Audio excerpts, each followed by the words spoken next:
Bonjour tout le monde et bienvenue au podcast de Ça va maman. Merci d'être de retour, merci de nous écouter, merci de nous écrire ce que nos épisodes vous font vivre et ressentir. C'est vraiment un réel plaisir pour nous.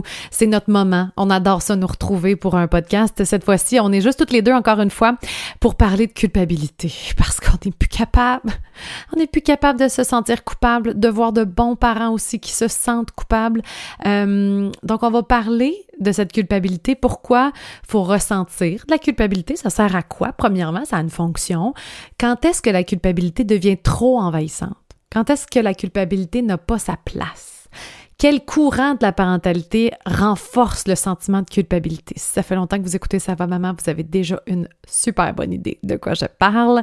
La place que la culpabilité prend dans ma vie, une énorme place, même que je réécoutais le podcast pour en faire le montage.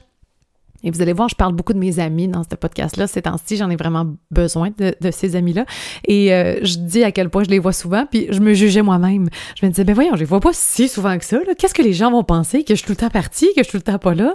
J'avais quasiment le goût de vous dire combien de fois par mois je les voyais, juste pour me justifier. Ça n'a pas de sens. À quel point la culpabilité prend de la place dans ma vie.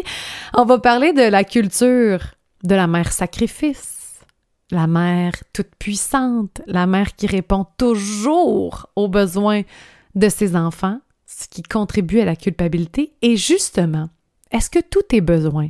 Est-ce que nos enfants n'expriment que des besoins? Clairement, votre réponse va être « Ben non, c'est sûr qu'il y a des désirs aussi. » Mais quand vient le moment de discerner entre besoins et désirs, c'est difficile. Donc, bref, ça et bien plus encore. J'espère que cette conversation-là, va vous faire du bien. Et vous allez voir qu'on vous invite à un atelier gratuit qu'on donne le 1er juin prochain en direct à 10h. Toutes les personnes qui vont être inscrites vont recevoir un lien de rediffusion si jamais vous ne pouvez pas être disponible. Si vous écoutez cet épisode et que le 1er juin est passé, eh bien, je suis désolée. J'espère que cet épisode vous fera quand même du bien puis ça reviendra, cet atelier gratuit. On veut le faire plusieurs fois par année. Alors, vous n'avez qu'à vous inscrire à notre infolettre pour avoir tous les détails et ne rien manquer de notre contenu. Sur ce, à très bientôt. Écrivez-nous, j'ai hâte de vous lire là-dessus si vous vous sentez comme moi dans toute ma vulnérabilité encore. Caroline, je m'en sors pas. Bon épisode tout le monde!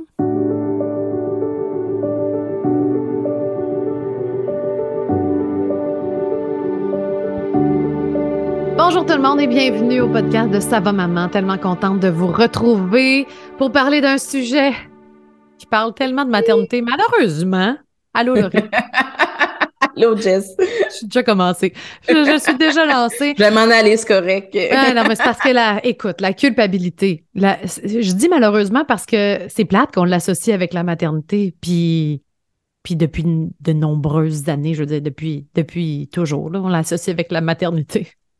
Ben, je veux dire, c'est plate puis c'est pas plate. Dans le sens où, je sais, là, souvent, les mamans veulent pas ressentir de culpabilité jamais, puis c'est pas possible. Dans le sens où la culpabilité, c'est une émotion, on a besoin, en fait, pour la race humaine, on a besoin de ressentir de la culpabilité. Ou des fois, c'est, comme tu dis, c'est malheureux, des fois, on se sent coupable pour des choses on ne devrait pas vraiment se sentir coupable. Puis, tu sais, moi, je dirais que comme professionnelle, mais aussi comme maman puis comme humaine, moi, c'est un peu plus ça qui me chicote, là. Des fois, j'entends des mamans qui se sentent coupables, mais alors que, hey, il y a pas de raison, là, de se sentir coupable. Tu sais, t'as fait une bonne job, t'as fait du mieux que t'as pu, mais il y a plein d'éléments qui font en sorte que là, tu ressens de la culpabilité. Ouais.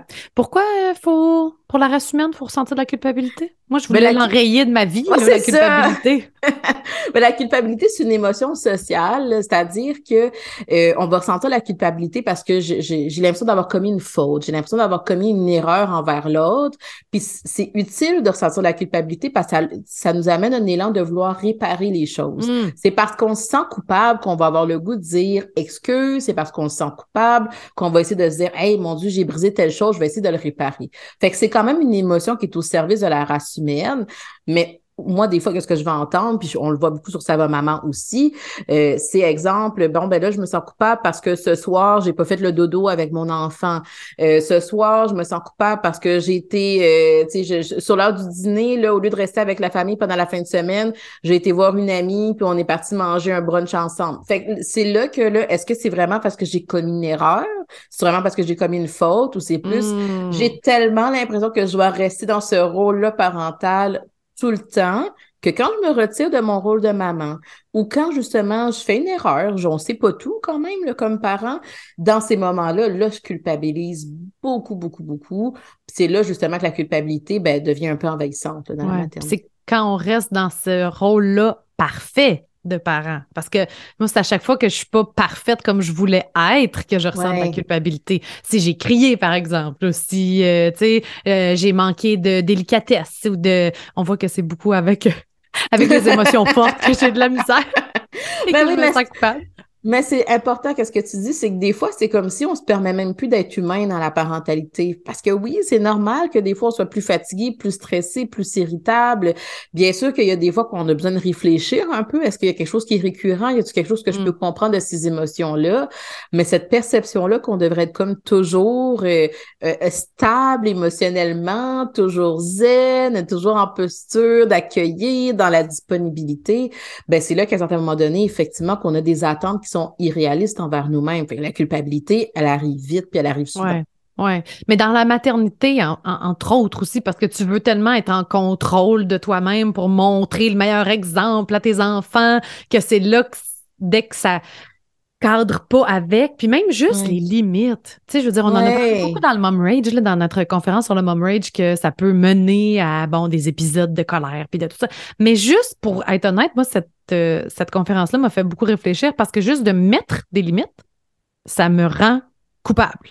En fait, je me sentais très coupable de simplement avoir des limites, d'imposer après. Comme si, peut-être que ça joue avec ma vision de ce qu'est une mère, la mère tout-puissant, la mère extraordinaire qui n'est qu'au service finalement de son enfant, tu sais, comme si c'est pas une humaine, là, c'est juste une mère. Et donc, cette mère-là n'a pas à mettre de limites. Parce qu'elle va répondre aux besoins. T'as besoin de quelque chose. Je suis là, puis je trouve que culturellement, c'est comme ça qu'on l'a vu beaucoup dans les films, dans les séries, je veux dire, dans This Is Us, la mère. Es-tu pas parfaite? Là, tout le temps comme « Oui, mon chéri, je suis là pour écouter. » Tu sais, des fois, je suis pas disponible là, mentalement. Là. Ça se peut, là, des fois, je vis des choses autres puis que ça me rend non disponible. Et cette non-disponibilité me rend coupable, me fait sentir coupable. Je trouve ça super intéressant ton exemple parce que j'ai écouté aussi This Is Us, là. Et justement, ça reste que c'est une série, ça reste que c'est un film, ça reste que on est dans du fantasme un peu, puis on essaie de reproduire, oui, la réalité, mais les émotions, hein, souvent, justement, le parent, c'est comme si il se dit, oui, mais il y a juste moi qui ressens ça, autant d'irritabilité. Ouais, mais c'est juste moi qui le ressens, à quel point à ce moment-là, j'avais pas le goût. Oui, mais dans le script, là, c'est pas ça. Fait que des fois, on va intégrer un peu ces images-là de nos films, de nos séries, mais en même temps, ça peut pas coller avec la réalité parce que ce n'est pas la réalité. Puis est-ce qu'on est capable de faire une distance de ça en disant, oui, mais moi, dans ma réalité, oui, des fois, je trouve ça difficile. Oui, des fois, si. C'est correct, je suis une humaine aussi, tu sais. Ouais. Puis le pire, pour revenir à This Is Us, c'est que ces enfants, ils en veulent toutes aussi, d'une quelconque façon. La fille est genre parfaite. Elle fait tout de façon le plus optimale possible. Et tous ses enfants ont une raison de lui en vouloir anyway. Donc, their way. Oui, mais qu'est-ce que ça nous dit? Mais ça nous dit que les relations humaines, c'est complexe, c'est messy, tu sais, on parle, oui, il y a de la connexion, mais il y a des moments de déconnexion, puis oui, il y a des moments d'amour, de rencontre, puis à d'autres moments, il y a de la frustration, à d'autres moments, justement, il y a j'ai envie de dire un peu, là, un peu comme quelque chose qui un freezy, là, j'ai même pas le terme, mais tu sais, des fois, il y a comme un peu deux trucs qui se touchent, là. Les fils qui se touchent, là. Ouais. Les fils qui se touchent. Merci, moi, puis les expressions, clairement, c'est jamais tout à fait ma force, là. Fait que des fois, justement, dans les relations, il y a comme un peu deux fils qui se touchent, mais est-ce qu'ils sont capables de se reconnecter ou au contraire, on voit que quand ils se sont touchés, épelaille, on se distance puis il n'y a plus de rencontre. Les relations, c'est pas quelque chose qui est simple. Ça demande du travail. Pourquoi? Parce qu'on est humain.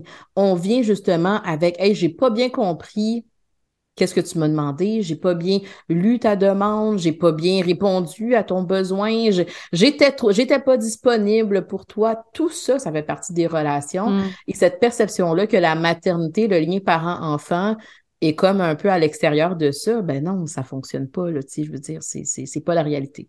Puis c'est drôle parce que de plus en plus, je pense qu'on le voit quand même un peu. Là, tu sais, on voit mettons sur les médias sociaux, là, on va voir des stories de mamans qui vont parler de ça, là, qu'il faut pas, tu sais, qu'on est humain. Ou j'ai vu des stories de mamans qui pleurent parce que c'est difficile. Puis bon, là, je vais pas retomber dans le mom rage puis dans la colère parce que ça, on le voit très peu, là. Tu sais, quand la mère qui perd les pédales ou qui crie après son enfant ou qui, ça, très peu. Mais même si on le sait, on se sent quand même très seul là-dedans. Puis je pense que c'est ce qui contribue à la culpabilité. C'est que tu te sens, comme tu Oui, te le dis au début, oh, mais je dois être la seule qui oui, aime pas telle affaire, puis ça me rend, tu sais, ça me fait sentir coupable.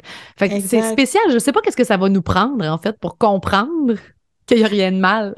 Ben, j'ai l'impression que ça va continuer, ça va prendre qu'il va falloir qu'on continue comme société, entre mamans, entre parents, de parler de la parentalité, mais de façon vraie et authentique. Des fois, c'est comme si, oups, je te présente le bout que je veux te montrer, là, de comme c'est Ouais. pas si pire. Oui, oui, j'ai un petit peu perdu les nerfs, mais en même temps, est-ce que je me permets de te montrer en toute vulnérabilité, hey, en ce moment, là, j'ai vraiment vécu ce moment-là qui était très difficile. Puis surtout donner accès des fois aussi à nos pensées qu'on a eues. Je me suis tellement sentie coupable. Je me suis tellement sentie là, comme ci, comme ça. À l'intérieur de moi, je me disais, hey, je suis tellement pas bonne. Comment ça se fait, j'y arrive pas. Puis là, plus on va être capable d'être authentique dans cette vulnérabilité-là, puis moins on va avoir l'impression qu'on est Hmm. seul. Mais c'est pas facile de faire ça parce qu'on a peur de quoi? On a peur de se sentir jugé. Juger. On n'a pas de se sentir même rejeté. On n'a pas de sentir que... euh, moi, j'ai déjà entendu là, des mamans me dire, j'ai peur de te le dire parce que j'aurais peur que tu appelles la DPJ. Fait que des fois, il y Hmm. a comme un peu toute cette notion-là de si je me montre comme je suis dans mes difficultés, dans mes erreurs, dans mes moins bons coups, il m'arrive quelque chose de grave. Mais versus si on faisait un peu plus de place, ah oui, mais ça, c'est humain. On peut s'en parler, on peut essayer de cheminer à travers tout ça. Peut-être qu'on va être capable de ressentir un peu moins de Hmm. culpabilité, tu sais.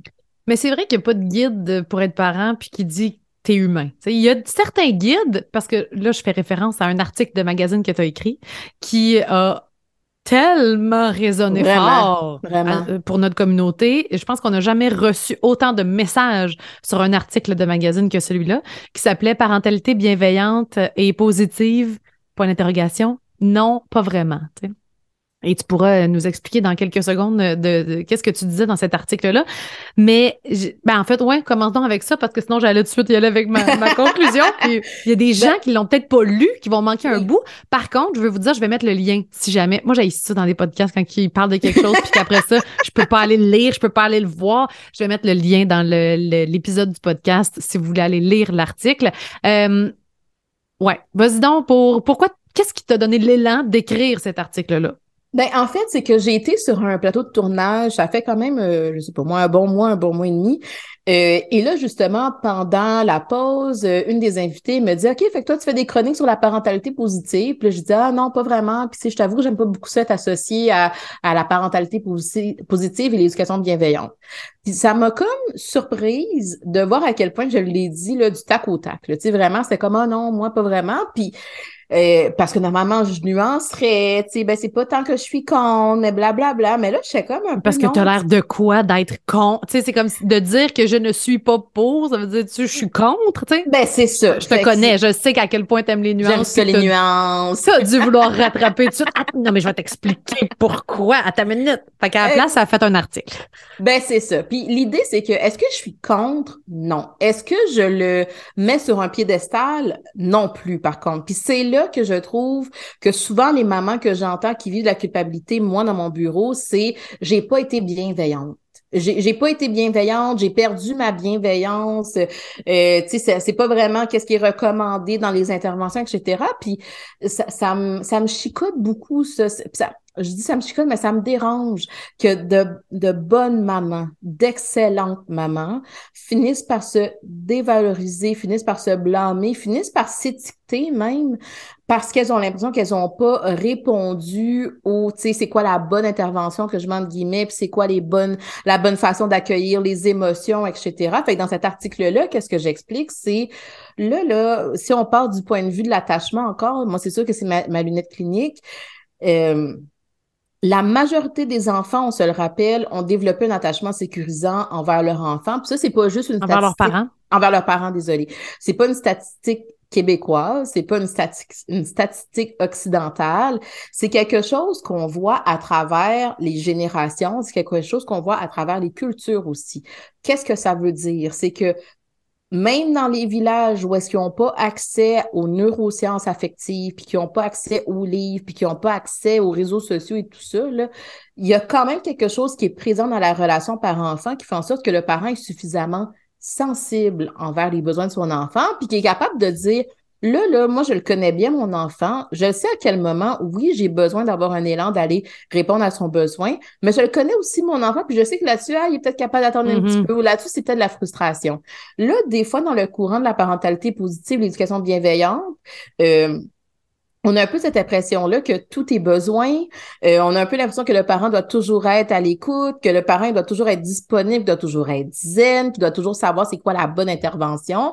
Puis là, moi, j'ai comme un petit malaise des fois parce que ben ces interventions-là, souvent, c'est une interprétation d'un professionnel. Fait que est-ce que c'est vraiment ça qui est validé? Non, quand on regarde au niveau des études, là, il y a les programmes triple P que les gens connaissent peut-être qui sont développés dans les C3S et tout ça.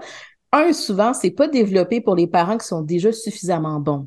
Ça veut dire les parents qui sont déjà capables d'être dévoués envers leur enfant, qui ont déjà, qui sont bienveillants d'emblée dans leur nature envers leurs enfants. Fait que des interventions un peu opérationnalisées, souvent, c'est pour les parents qui ont un peu plus de difficultés. Puis l'autre aspect, c'est que justement, c'est que quand on donne un peu l'impression aux parents de Hey, voici comment tu devrais répondre aux besoins de ton enfant, parce que cette façon-là, c'est correct, puis cette façon-là, c'est pas correct. Moi, je trouve que c'est comme si on ne permet plus aux parents de se connecter à cette sensibilité-là parentale qu'il a. Puis dans la parentalité positive, des fois, ça donne cette impression-là. Est-ce que c'est ça les fondements de la théorie? Non. Est-ce que c'est comme ça que c'est projeté? Oui. Fait que c'est pour ça que j'ai jamais été collée à cette vision-là, je voudrais dire, de la parentalité. Et puis, on en a parlé beaucoup aussi dans un épisode de podcast sur la bienveillance, si ça vous tente d'aller l'écouter à plus approfondi. Mais je pense que c'est parce qu'on veut... En fait, je pense que ce qui a été je vais parler pour moi. Ce qui a été interprété de la parentalité bienveillante, c'est exactement, c'est d'être... Si tu es doux, mais ferme, là, tu peux quand même mettre un cadre, ça, je le comprends bien aussi.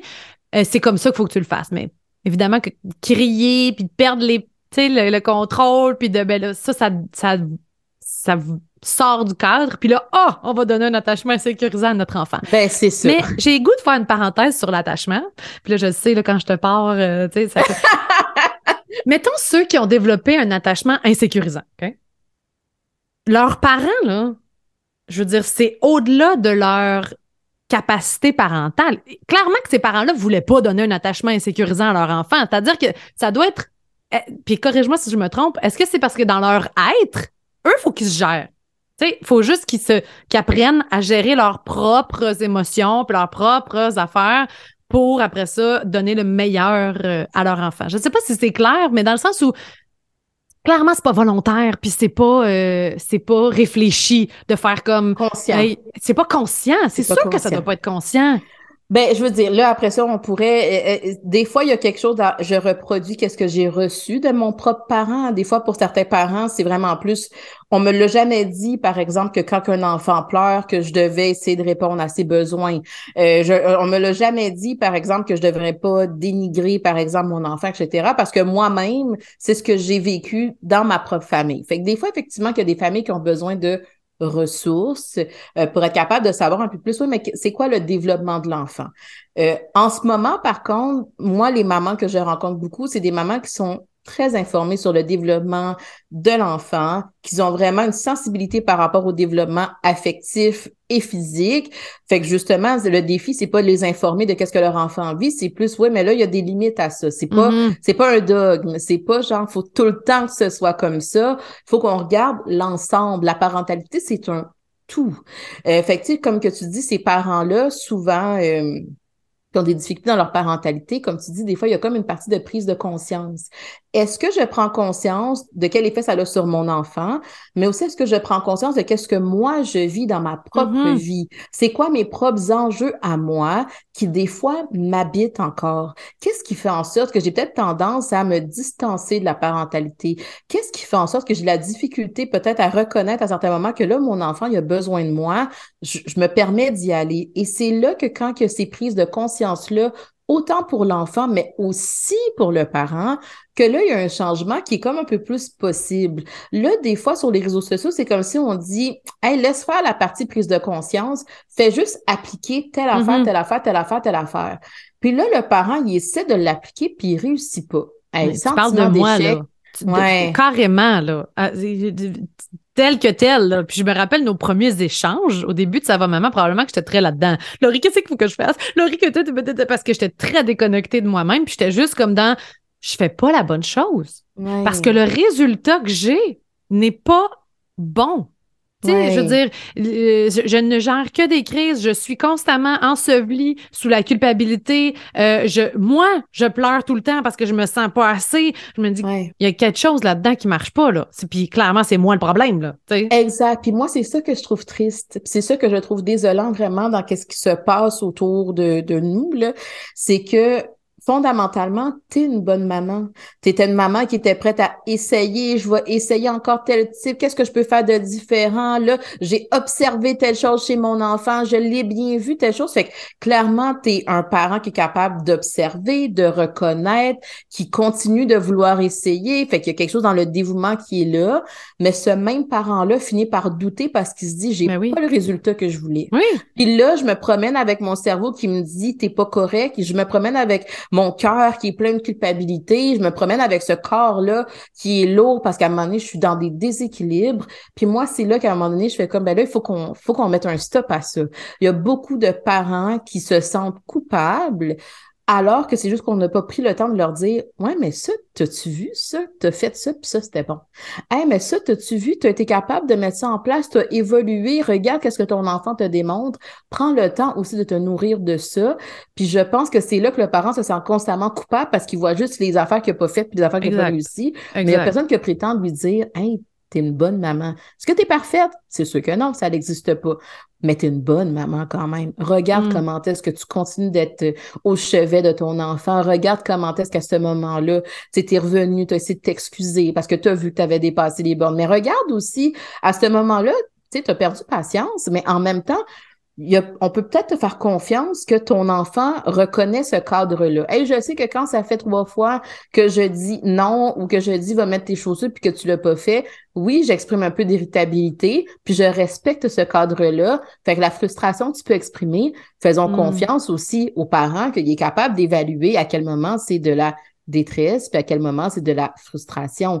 Puis nos enfants, ils ont besoin de vivre dans leur vie aussi, de faire l'apprentissage de cette frustration-là. Ouais, ça, je me rappelle qu'il y avait une thérapeute qui m'avait dit ça à un moment donné. Les pleurs de ton enfant qui te déclenchent autant, là, que toi, tu vois comme de la détresse, là. Je pense que je l'ai déjà dit dans un autre podcast, mais ça parle de toi, là. Qu'est-ce qui, toi, te dérange là-dedans? C'est pas lui. Il est pas en train de souffrir dans son lit, là. Je veux dire, il est dans un environnement sécuritaire, de ci, de ça. Puis ça m'avait vraiment parlé. J'ai pas encore trouvé la réponse tant que ça. Mais tu vois à quel point j'étais complètement déconnectée. Je commence à reconnecter. Vous avez déjà écouté d'autres podcasts dans lesquels je suis en thérapie présentement. Tout ça, j'essaie de reconnecter avec moi-même, mais je suis entrée dans la maternité complètement déconnectée parce que je n'avais pas les réponses, puis j'essayais de les trouver à l'extérieur. Mais dans ce temps-là, effectivement, que quand tu regardes pas, aujourd'hui, là, je suis capable de dire, Jess, t'étais brûlée. Brûlée. J'ai eu des jumeaux. J'ai eu 3 enfants en 2 ans. Les gars étaient pas petits. L'aide. J'acceptais pas l'aide. Ouais. J'avais tellement de crises. Puis j'ai de la misère avec les pleurs, là. Imagine. Puis tellement de crises. Puis je me disais que c'était à moi à les gérer. Puis s'ils font des crises encore, tu sais, c'est moi qui n'ai pas été capable de les gérer. Mais je n'étais pas capable de voir, là, tu as une limite, là. Elle est atteinte. Par plein d'affaires. Par les regards extérieurs aussi, parce que je suis entourée de mères, pas mes amis, là, mais je parle d'une autre génération de mères, les grands-mères surtout, qui ont été des mères sacrifices de soi. OK? Et donc, pour elles, si leur enfant était tout pour elles, tout, ben c'est à elle à gérer. Puis moi, je regarde ça, puis je suis comme, OK, mais moi, là, j'ai besoin de voir mes amis, moi. Moi, j'ai besoin d'être autre chose qu'une mère. Mais ça me faisait sentir coupable parce que le regard que j'avais, c'est pas ça. Puis en même temps, c'est le regard que je pense que j'avais. Parce que je me suis pas assise avec eux autres pour faire comme... Ouais, là, quand tu trouvais ça difficile, quand je faisais une crise, là, qu'est-ce que tu faisais? J'ai pas eu ce discours-là, effectivement. Mais c'est important qu'est-ce que tu viens de dire, parce qu'il y a deux choses. Il y a le premier, c'est que des fois, on présume ou on interprète pour les autres. Voici qu'est-ce que l'autre doit penser de moi, puis juste ça vient avec une part de culpabilité qui fait en sorte que je m'empêche moi-même d'être moi-même authentique, moi-même de respecter mes besoins, moi-même de respecter mes limites, parce que j'ai peur de qu'est-ce que l'autre, ou j'estime que l'autre va penser ça, alors que dans la réalité, c'est peut-être pas ça. Puis l'autre élément que tu amènes, c'est toute la notion d'équilibre. L'objectif, c'est pas de se dire, c'est sûr que la parentalité, ça va avec une part de sacrifice. Mais est-ce que ça ne doit être que sacrifice? Sacrifice qui finit par amener de la colère, qui finit par amener de la déprime, qui finit par amener de la déconnexion, qui finit par amener de je ne réponds pas à mes besoins, etc. C'est là qu'on n'est plus dans l'équilibre. On a besoin de faire le travail de se dire, oui, il y a des bouts de ma vie que je suis prête à sacrifier pour, mais pas tout. Comment est-ce que je fais pour trouver un équilibre entre moi, l'humaine, la femme, l'amie, la blonde et aussi la mère? Parce qu'on ne devient pas que mère. Puis c'est là que je trouve que des fois, le discours sur les réseaux sociaux, il glisse beaucoup. C'est qu'on est en train de dire aux mères, hey, quand tu décides de te concentrer sur un autre rôle de ta vie, celui d'amie, par exemple, c'est parce que tu es déconnecté. C'est parce que tu n'es pas assez connecté à la parentalité, à la relation avec ton enfant. Puis moi, je trouve que c'est dommageable un peu de dire ça parce que ça l'amène encore plus le parent à rester dans des déséquilibres. On est en train de me dire que quand je dis, par exemple, que je veux, je sais pas, moi, j'ouvre la boîte de Pandore, je veux appliquer une technique de sommeil. Mais là, on est en train de me dire que si je fais ça, c'est parce que je suis déconnectée de moi-même. Ben là, j'ai pas envie d'être déconnectée de moi-même. On me dit que la mère connectée, il faudrait qu'elle soit là, puis qu'elle réponde à tous les pleurs tout le temps, puis etc. Ou que ce soit toujours moi qui endorme mon bébé et non pas. Puis de la même façon, on va avoir le discours inverse. Hey, si tu veux faire du cododo, là, c'est parce que tu es déconnecté justement de toi puis de tes besoins, parce que tu as été endoctriné puis tout ça. Mais est-ce qu'on peut laisser faire ces dogmes-là puis ces approches-là, puis juste dire, ouais, mais toi, qu'est-ce qui fait du sens pour toi et surtout, qu'est-ce que tu connais de toi? Si tu sais que tu as peur de prendre des décisions parce que tu as peur du jugement, faut peut-être que tu te poses des questions sur c'est-tu vraiment moi qui prends cette décision-là ou j'ai peur de quel effet ça va avoir sur l'autre? Si je réalise que je suis quelqu'un qui est beaucoup dans le contrôle, est-ce que je réalise que là, en ce moment, par rapport à la parentalité, des fois, je recherche ce contrôle-là, mais que ça crée des déséquilibres. Il faut qu'on soit conscient de tout ça. Il faut qu'on soit à la rencontre de nous-mêmes, puis qu'on soit honnête avec nous-mêmes, puis éventuellement, ça nous aide à pouvoir tolérer un peu plus la culpabilité. On va en parler dans notre atelier là, du 1er juin, un peu plus la culpabilité, mais ça nous amène, on a un travail à faire par rapport à cette culpabilité-là pour être capable de la reconnaître. À quel moment c'est une culpabilité qui est au service de la relation versus c'est de la culpabilité qui fait en sorte que je maintiens les déséquilibres. Puis là, dans ces moments-là, c'est pas au service ni de moi-même, ni de la relation parent-enfant, ni de la dynamique familiale. Oui. Bien, justement, tu l'as dit rapidement, mais tu sais, la réponse à ton article a été tellement forte, puis on le voit tous les jours, de toute façon, la culpabilité, là, pour vrai, sur le groupe de discussion privée, sur les messages que vous nous envoyez. Moi, en thérapie. Oui. La culpabilité omniprésente et on a le goût de dire ça suffit. Ça suffit parce que c'est lourd à porter. Moi, je commence à m'en défaire et c'est difficile parce que ça confronte plein d'affaires. Ça confronte la vision que j'avais de la maternité, ça confronte certains regards de certaines personnes, mais est-ce que c'est ces personnes-là que je veux autour de moi aussi? Tu sais, fait que ça confronte même les croyances internes qu'on a qui sont reflétées dans nos enfants, j'ai le goût de dire. Parce que là, mes enfants sont plus vieux maintenant, peuvent s'exprimer, peuvent dire, peuvent me faire sentir un shitload, je m'excuse, de culpabilité. Et si je porte le discours interne de c'est vrai que je me sens mal de m'en aller le vendredi parce que je m'en vais avec mes amis. Puis moi, pour vrai, les amitiés, c'est très important dans ma vie. peut-être trop selon certaines personnes même, parce que dans les réseaux sociaux, t'as de tout. Hein? T'as la mère qui va jamais sortir, t'as la mère qui sort tout le temps, puis qu'elle est pas correcte. Fait que là, tu te demandes, un peu comme dans tout, combien de fois par mois je devrais voir mes amis? Hein? Un peu comme dans la sexualité. Combien de fois par semaine pour faire l'amour? Combien de fois par mois pour faire... Tu sais, on a besoin d'avoir des normes, on dirait. Là. Fait que bref, moi, j'ai besoin de voir beaucoup mes amis. Et je me sens coupable de ça, parce que j'ai le reflet de ça. Fait que quand mes enfants, qui ont rendu 7 ans et presque 5, pleurent parce qu'ils veulent pas que maman s'en aille, ben, qu'est-ce que tu veux, ça répond à la culpabilité que je porte déjà. Au lieu d'une autre maman qui pourrait, elle, ne pas se sentir coupable parce qu'elle sait qu'elle est une meilleure maman quand elle voit ses amis, mettons. Après, elle revient plus disposée. Elle va faire, ben oui, mon amour, je le sais. Ah, c'est plate, mais gars, je vais être là demain matin. Puis elle part. Ben moi, là, c'était pas ça pas en tout, là. C'est plus que je pars en braillant quasiment. Pas devant eux. Je fais pas ça. Mais après, je suis dans ma voiture et je me sens coupable jusqu'à mon premier verre de vin. Là, après ça, c'est quoi? Mais vous comprenez ce que je veux dire, c'est que à chaque chose, puis là, mes enfants, c'est rendu même qui me font sentir coupable d'aller marcher le soir.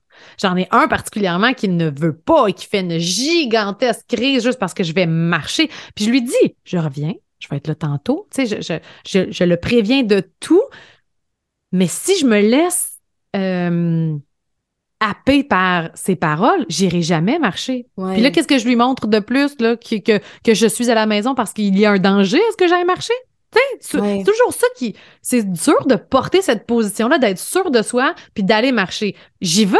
Mais dans ma tête, là, je me dis, OK, là, si j'y ai dit que j'y allais, puis j'y vais plus, mais là, ça veut dire que dans le fond, il y a raison de penser que je devrais pas y aller. Tu sais, le discours c'est interminable. Oui, mais en même temps, la parentalité, c'est ça. C'est d'avoir des doutes, c'est d'avoir des questionnements, c'est d'avoir des fois là, si je fais ça, si je fais ci, qu'est-ce que... Ça fait partie de ça parce qu'il n'y a pas de certitude. Mais tu sais, t'amènes plein de réflexions parce que c'est vrai que des fois, on va se comparer, entre autres avec les réseaux sociaux, mais pas que. Mais au final, qu'est-ce qu'on réalise? C'est que, ben justement, personne ne peut avoir la réponse. Il va y avoir des gens qui ont des besoins sociaux différents. Il va y avoir des gens qui ont des besoins de solitude différents de moi. Il y en a d'autres qui vont avoir des besoins dans la parentalité, tu sais, je sais pas, moi, hygiène de vie, etc., qui vont être différents de moi. Fait qu'il faut que je revienne à quelque chose qui est sensé et équilibré pour moi et pour nous. Puis ce nous-là, il est important parce que, effectivement, mettons qu'à un moment donné, je sais pas, moi, ton coco que tu dis là, que le soir, il veut pas que je sorte, mettons qu'à un moment donné, là, je te le souhaite pas, Jess, mais mettons qu'à un moment donné, il y a une gastro à la maison. Puis là, hein, vraiment, tu le vois, là, ton petit loulou, il file pas, tu sais, il va pas bien, il a besoin de réconfort. Je suis pas mal certaine qu'il y a une partie de toi qui ferait comme là. Peut-être que ce soir, la marche, soit que j'y vais moins longtemps, soit que j'y vais pas, soit que j'essaie d'aller après qu'il soit... Ben, c'est ça, mais il y a quelque chose dans ta sensibilité parentale est capable d'évaluer qu'est-ce que tu observes versus probablement que qu'est-ce que tu observes en ce moment, c'est écoute, il va bien, je pars une quinzaine de minutes, il est avec papa à la maison, tu sais, la doudou, on a fait les bisous pis tout ça, je l'ai rassuré, je peux partir au lieu d'agir ma culpabilité. Puis c'est quand on agit beaucoup cette culpabilité-là, je me sens tellement coupable, je veux tellement pas sentir cette émotion-là, c'est tellement inconfortable pour moi, j'y vais pas, je m'écoute pas, je respecte pas mes besoins, je respecte pas mes limites, ben au final, ça donne quoi? Déséquilibre. Fait que c'est pas plus bénéfique, ça peut créer justement, on a parlé du mom rage, ça peut créer justement le sentiment d'injustice, comment ça se fait que ma partenaire est capable de partir comme ça, moi je peux pas, je m'empêche de le faire, fait que c'est là que ça l'amène vraiment un autre type de pensée sur, mais qu'est-ce qu'on fait de cette culpabilité-là? La culpabilité, c'est pas mal de la ressentir, c'est plus qu'est-ce qu'on fait de cette culpabilité-là quand on la ressent, que là, justement, des fois, on a des écarts dans les réactions qui nous amènent à comprendre les choses différemment. Oui, c'est ça qu'on va aller découvrir aussi dans l'atelier du 1er juin. J'ai hâte parce que j'en ai besoin. Mais je pense qu'il y a des culpabilités qui sont plus... Comment je dirais ça? Que tu peux esquiver plus que d'autres. Genre socialement. Tu sais, de la mère qui va voir ses amis, justement, c'est moins bien vu que la mère qui va sortir avec son chum au resto. Tu sais, là, t'en as besoin parce que faut que tu fasses attention à ton couple, puis tout ça. Mais les amis, par exemple, c'est un peu superflu parce que ça répond pas directement aux besoins de la famille. Tu sais, fait qu'il y en a des fois des culpabilités que t'es capable de dire ben dans le fond ça vaut pas la peine là, je le ferai pas. Puis là il arrive à des moments où la culpabilité tu peux pas l'esquiver. Et là, je parle de, mettons, un deuxième enfant. On a reçu ce message-là hier d'une maman qui est enceinte et qui se sent extrêmement coupable. Puis je pense que, en tout cas, moi, j'ai vécu clairement ce sentiment-là face au premier. Tu sais, moi, là, ma première, ma fille, j'ai tout fait pour ne pas trop me sentir coupable. Je me sentais coupable pareil. Fait que visiblement, ça marchait pas. Mais il y avait des affaires que j'étais capable de contrôler. Voir moins de monde, rester plus à la maison, l'amener plus partout, Mais là, j'étais enceinte des jumeaux. Puis là, je suis comme, aïe, je pourrais plus répondre à tous ces besoins comme je pense qu'un parent parfait fait. T'sais. Un parent parfait va répondre à tous les besoins selon ma vision que j'avais. T'sais. Puis, y a-tu quelque chose de plus naturel dans le monde que d'avoir plusieurs enfants? Puis, inévitablement, le deuxième ou le troisième ou le premier va avoir moins de temps avec son parent. Tu sais, je veux dire, c'est normal. On n'est pas surhumain, là, on n'est pas des super-héros, mais on se l'impose quand même. Puis, on se sent coupable de porter la vie, dans le fond. Là, tu sais, je veux dire, je me suis sentie coupable de faire d'autres enfants. Ça n'a pas de sens de penser comme ça, puis de porter cette culpabilité-là quand on se dit que la culpabilité, c'est de faire quelque chose de pas correct. Quand on se sent coupable quand on a fait quelque chose de pas correct, puis c'est genre, je suis enceinte. Mais c'est important parce que c'est vrai qu'on entend beaucoup ça, mais l'idée, c'est ici, je me sens coupable de faire les choses différemment. Tu sais, quand je disais, OK, des fois, on se sent coupable parce que je me retire de mon rôle de maman, mais là, ben écoute, je suis enceinte, je suis plus fatiguée, j'ai besoin justement de rééquilibrer un peu mes paramètres physiques, énergie, etc. Puis là, je me sens coupable de faire les choses différemment. Puis des fois, il y a même un peu le fond de cette réflexion-là de, est-ce que mon enfant va être capable de s'adapter à quelque chose qui est différent? Mon amour n'a pas changé pour lui ou elle, mais effectivement que je peux peut-être moins te prendre dans les bras parce que c'est trop lourd pour moi. Tu sais, fait il y a quelque chose. Quand il arrive, le bébé, je veux dire, moi, j'étais assise à essayer d'allaiter les jumeaux. Ça n'a pas marché, en passant. Là, vous avez écouté notre podcast sur l'allaitement pour mon histoire d'allaitement. Mais à pleurer parce que je suis pas avec ma fille en train de jouer dehors. Mais je suis en train de remplir mon rôle maternel. Mais c'est comme, ben là, je vais me sentir coupable de toutes les façons. Là, anyway, de quel bord je vais me sentir coupable. Mais moi, je trouve ça quand même bien parce que dans qu'est-ce que tu partageais, c'est oui, je me sens coupable, mais c'est justement parce que je me sens coupable que je me dis, hey, si je suis capable de donner là un peu de lait à mes jumeaux, ben je vais essayer de prendre un 15 minutes avec ma fille. C'est justement parce que tu ressens la culpabilité que ça montre que tu es consciente de ça. Ça veut pas dire qu'il faut que je réponde à tout le monde tout le temps, mais ça montre quand même la notion de je suis sensible à j'ai besoin de pas juste la mettre de côté puis dire je m'occupe juste des deux bébés. Je vais essayer de trouver des façons de trouver un équilibre parce que l'environnement a changé. Mais je rebondis sur quelque chose que tu as dit, Jess, parce que je l'entends beaucoup, parce que tu dis, là, je peux comme plus répondre aux besoins de ma fille. Tout n'est pas besoin. Puis ça, j'ai vraiment besoin de, si là, on peut le marteler pendant 5 minutes, là, tout n'est pas besoin. Je pense que ça aussi, ça contribue à pourquoi les mamans se sentent coupables, parce qu'on leur dit tellement, vous devez répondre aux besoins, vous devez répondre aux besoins, vous devez répondre aux besoins. Fait que là, dès que mon enfant exprime quelque chose, à la limite, il l'a même pas exprimé, puis j'ai l'impression qu'il faut que je réponde à un besoin, que je l'aie prévu, que je l'aie bien répondu. Fait que ça vient avec une pression de performance, une pression de perfection.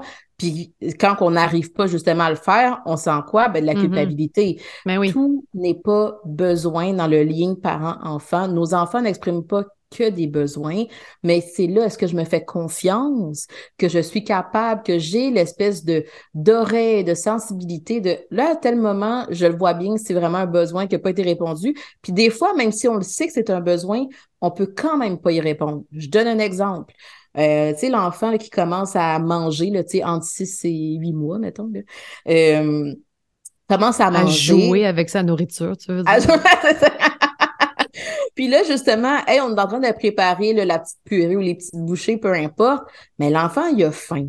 Un vrai besoin, tu sais, je veux dire, de la faim, pleure, crie, chigne, pas content. Ben, si la nourriture est pas prête, elle est pas prête. Mais on va faire quoi? On va comme trouver une façon de pouvoir soutenir l'enfant pour qu'il soit capable de patienter un petit peu. Je le sais que t'as faim, oui, gars, ça s'en vient, attends une minute, puis tu sais, on essaie de comme d'avoir, mais fondamentalement, son besoin n'est quand même pas répondu. Je donne un autre exemple. Le fameux bébé dans la coquille, dans la voiture, on est pris dans le trafic, qui a faim, puis là, qui pleure sa vie. puis qu'on le sait que c'est un besoin, puis à l'intérieur de nous, on se sent pas bien, le besoin n'est pas répondu, puis le parent le sait que le besoin n'est pas répondu, fait qu'il fait quoi? Ben oui, Loulou, écoute, je le sais, moi aussi, j'aimerais ça avancer. Tu sais, on essaie de trouver une façon d'amener l'enfant à pouvoir tolérer cette absence-là de besoin pendant une période de temps. Mais nous, on se sent coupable, là. On voudrait monter sur le terre-plein, là, se stationner là, puis donner à manger, là. Exactement. On peut ressentir la culpabilité, mais on sait pourquoi qu'on ne peut pas agir cette culpabilité-là. Je me mets sur le terre-plein, on fait un accident, on n'est pas plus avancé. Exact. Mais je veux revenir aussi. Vas-y. Oui, vas-y. Ben, j'allais dire, je vais revenir sur le fait que tu as dit tantôt, justement, c'est ta culpabilité de ne pas pouvoir être avec ta fille parce que tu t'occupes de tes bébés qui va te faire donner un 15 minutes avec elle tout seul. Et j'ai aimé que tu dises 15 minutes parce que on aurait pu penser 1 heure, tu comprends? Mais oui. On aurait pu penser 1 heure. C'est vrai, parce que nos enfants, pour eux, ce n'est jamais assez. Et ça m'a fait penser, c'est arrivé, je pense, la semaine passée. Ma fille me fait sentir coupable parce que je suis jamais là, puis que j'ai, puis que ça, puis que bon, t'es tout le temps avec tes amis, parce que je suis allée à New York une fin de semaine. Hey, c'est la première fois depuis qu'elle est née que j'utilise mon passeport. Premièrement, là, ça fait genre 8 ans que j'étais pas. Et la première fois que je partais, 3 nuits.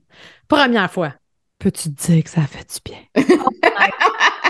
On fera un autre épisode là-dessus, si vous voulez, si vous en avez besoin.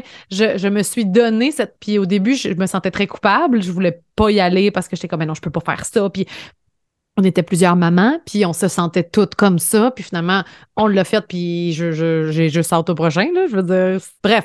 Fin de la parenthèse, je reviens de là, donc évidemment, ma fille, t'es jamais là, puis nanana. Je dis, OK, est-ce que t'aimerais qu'on aille manger une crème glacée ensemble, juste toi puis moi, demain? Fait que oui! Fait que là, on y va. OK, le lendemain, on va manger une crème glacée, juste moi puis elle. Le surlendemain, ah, t'es jamais là, on fait jamais ensemble. Comme, ben voyons, on est allé manger une crème glacée hier. Fait que ce sera jamais suffisant parce que c'est un désir. Je pense, tu sais, c'était un besoin peut-être de connexion, mais je l'ai rempli quand même la veille. Tu sais, je ne nie pas qu'elle avait un besoin, mais à un moment donné, je peux pas être juste à ton service non plus. Mais c'est important, cette phrase-là. C'est que je ne nie pas que mon enfant avait un besoin. Puis c'est là, des fois, qu'il y a certains parents qui ont de la difficulté avec ça. Je ne nie pas que tu as un besoin, mais quand même, peut-être que pour X, Y raison, je ne peux y répondre tout le temps. Mais je peux trouver des façons de faire comme, mais regarde, une prochaine fois, on y retournera à la crème glacée. Est-ce que tu voudrais ce soir juste qu'on fasse un 5 minutes, on pourrait lire l'histoire ensemble? Veux-tu que, tu sais, pendant l'été, peut-être qu'il y a une journée de 40 jours que tu iras pas, on va passer toute la journée ensemble. Puis des moments de connexion, ben il y en a plein à travers la journée aussi. Tu sais, c'est, hey, même quand on fait le déjeuner, t'as-tu fait un beau dodo? Tu sais, bon, let's go pendant qu'on marche pour aller à l'école. Fait que c'est tous ces moments-là aussi qui sont là. Est-ce que ça correspond à ce que ta fille voulait comme moment? C'est là des fois qu'effectivement qu'on va dire c'est peut-être un besoin versus un désir. Peut-être que là, tu aurais vraiment aimé ça, là, qu'on prenne toute la soirée ensemble. Puis des fois, on peut le faire. Des fois, on peut le faire. Puis même si on plusieurs enfants, c'est quand même difficile. Puis des fois, on sait que c'est un désir, mais on veut quand même répondre au désir. Puis oui. L'objectif, c'est que ce soit dans l'équilibre. Puis c'est là, des fois, c'est OK, d'accord, oui, j'ai besoin de répondre aux besoins, mais ça veut pas dire qu'il faut que ce soit dans le 30 secondes écart que ça a été exprimé. Puis des fois, je sais que c'est un besoin, mais je peux quand même pas y répondre. Est-ce que je peux trouver quelqu'un d'autre qui peut m'aider à répondre à ce besoin-là de mon enfant? Puis là, c'est là toute la force c'est pas que maman tout le temps qui a le rôle de devoir répondre à tous les besoins et les désirs des enfants, que là, des fois, on tombe dans la culpabilité, le sacrifice de soi, la performance, etc., etc., en plus sous le couvert des fois de la bienveillance. Moi, c'est là que des fois, je me dis, ben là, vous, on est en train de dire aux mamans, donnez plus, videz-vous au niveau de vos énergies, de vos ressources internes. Puis en plus, ressentez-vous pas fatigué, là. C'est comme performance parentale, mais en plus, je me sens coupable que tout ça m'épuise. C'est parce que c'est ça la vérité, là. Ouais, fait qu'on le voit bien comment c'est un cercle vicieux. Tu sais, effectivement, c'est important de regarder nos enfants, de faire de la place aux besoins de nos enfants, de les considérer. Puis le rôle parental, c'est un rôle qui est précieux, mais pas au détriment de justement du parent qui devient totalement épuisé, vide, qui se sent incomplet, qui se sent coupable, qui se sent dans le blâme et la dévalorisation, qui a peur, qui est angoissé. Ça, non, par exemple. Puis ça, c'est là qu'il faut mettre un stop à ça. Ouais. Il n'y avait pas une phrase, justement, de Carl Jung qu'on dit? Carl Jung. Là, mon anglais, je m'excuse. Là. The greatest burden a child must bear is the unlived life of its parents. Fait que le plus grand burden en français, comment on pourrait le traduire? Le plus grand fardeau qu'un enfant subit, c'est la vie non vécue de son parent. Puis moi, comment je l'ai interprété? Là, vous me direz si vous l'interprétez de la même façon. Exactement, on demandera à Carl Jung. C'est qu'à un moment donné, si toi, tu ne vis pas ta vie, à un moment donné, peut-être que tu vas le faire ressentir une culpabilité à ton enfant. Tu sais, hey, moi, je t'ai tout donné dans la vie, là. Fait que... Et la suite. T'sais. Donc, à quel point c'est important aussi de s'écouter, d'écouter ses limites, de pas juste agir sa culpabilité. Puis c'est un peu ça qu'on veut faire avec cet atelier à Stop à la culpabilité. Il faut que ce soit entendu. Le message, on va définir la culpabilité, mais versus la honte. Oui. Parce que moi, je me rends compte, après, quand j'ai su c'était quoi la différence et tout, j'étais comme, OK, voici où je peux travailler maintenant. Ne pas juste la laisser agir, puis voici à quel point elle est présente et importante dans ma vie, malheureusement. Pourquoi on se sent si coupable? Comment diminuer la culpabilité? On va avoir un exercice à vous proposer aussi. Donc, je vous invite à venir le 1er juin, si vous entendez cet épisode avant le 1er juin, évidemment, à venir à l'atelier gratuit pour dire stop à la culpabilité. On en a besoin. Il faut prendre soin de soi. Puis pas juste avec un spa puis un verre de vin. Non, c'est pas juste une histoire de chandelle, là. Non. C'est ça. Il faut prendre soin de l'intérieur aussi. Ouais. Mais j'espère que cet épisode vous a fait du bien. Peut-être qu'il vous a parlé bien fort puis que ça a dit « Hey, moi, c'est exactement ça que je ressens. » Puis c'est... Pour vrai, là, c'est lourd. C'est lourd ressentir ça. C'est une énorme pression et c'est une énorme... qui amène une énorme dévalorisation, puis c'est pas au bénéfice de personne. Non, puis tu sais, qu'est-ce que je trouve, je me permets de rebondir, là, c'est que vous voyez, puis je vous entends dans mon bureau, à travers sa maman, vous voyez à quel point vous voulez pas que vos enfants se sentent coupables. Souvent, vous voyez à quel point, quand ils tombent dans la culpabilité, là, au contraire, on essaie de « Hey, mais non, regarde, c'est pas grave, tu vas faire mieux, regarde, ben non, c'est bien correct. » Puis, tu sais, on voit l'effet d'une culpabilité chez l'enfant, mais c'est comme ça, on n'arrive pas à voir quel effet ça a sur les parents, cette lourdeur-là. On voudrait pas que nos enfants se sentent si coupables tout le temps. Mais pourquoi qu'on permet ça pour les parents? Bien dit. Fait qu'on se laisse là-dessus. Puis on se dit au 1er juin, en direct, si jamais vous écoutez. Puis sinon, ben au moins, ça vous aura fait du bien, la conversation. Puis merci d'avoir été là, puis d'avoir écouté jusqu'à la fin. Puis dites-nous ce que ça a éveillé chez vous. J'aime tellement ça, moi, vous lire après sur ce que ça vous a éveillé, cette conversation-là. Alors, à très bientôt, tout le monde. Bye! Bye bye! Si vous avez aimé le contenu de ce podcast, vous pouvez toujours écrire un avis ou encore mettre des étoiles sur iTunes et Spotify. Ça aide vraiment à faire connaître le podcast. Merci beaucoup et à très bientôt!